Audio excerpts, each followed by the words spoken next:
Segundo os teóricos dos antigos astronautas, mitos de criação surpreendentemente semelhantes existiram em culturas antigas de todo o planeta. Por exemplo, a tradição maia descreve que os humanos foram criados por uma serpente emplumada conhecida como Kukulkan.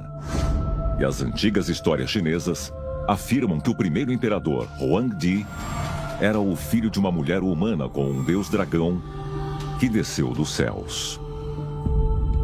Mas talvez o mais notável de todos seja o mito da criação dos sumérios, que a maioria dos arqueólogos profissionais acredita ter sido a mais antiga civilização humana da Terra.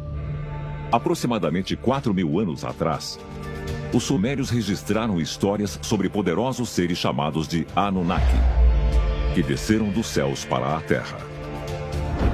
Uma dessas figuras era chamada de Enki. E de acordo com o autor Zecharia Sitchin, que passou anos estudando as tábuas em cuneiformes sumérias, Enki é o equivalente da serpente do Jardim do Éden.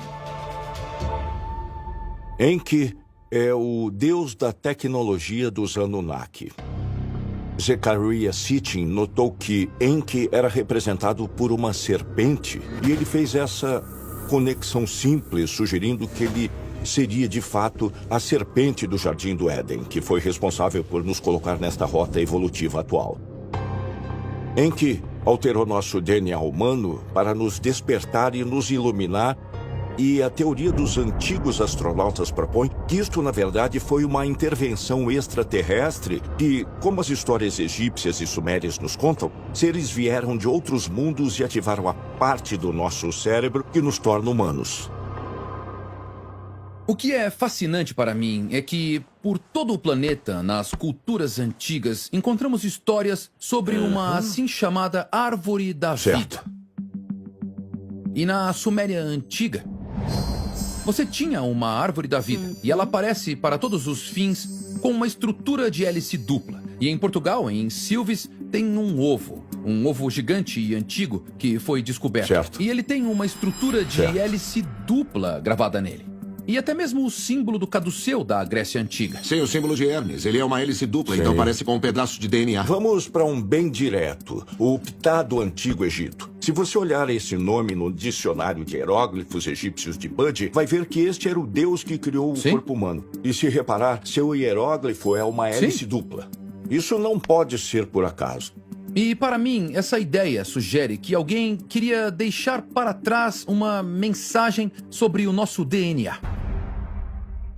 Tenho feito muitas pesquisas ultimamente sobre DNA. Eu estava falando com Gary Nolan, que é um geneticista muito famoso de Stanford. E ele estava me contando que eles se deram conta de que a cada 600.000 anos, o DNA duplica a sua complexidade.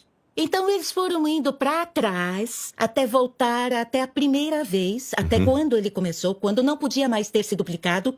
E isso foi 9 bilhões de anos atrás. Quer dizer que nosso DNA começou 9 bilhões de anos atrás. E a Terra tem qual idade? 4 bilhões 4,5, talvez 5. Então, como é que... Nosso DNA é 2 vezes mais velho do que a Terra. Exatamente. Então ele não veio da Terra. E acho que temos que falar sobre Francis Crick por um instante. Porque ele acreditava que tinha havido algum tipo de intervenção. Sim. 2 décadas após descobrir a estrutura do DNA em 1953, Francis Crick fez uma declaração que chocou a comunidade científica.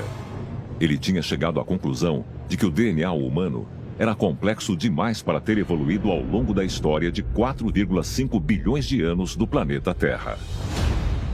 Francis Crick fez a pergunta: será possível que o DNA extremamente complexo que nós temos em nós teria sido semeado de fora? Será que alguma entidade esteve envolvida em cobrir a Terra com os genes que formaram os humanos?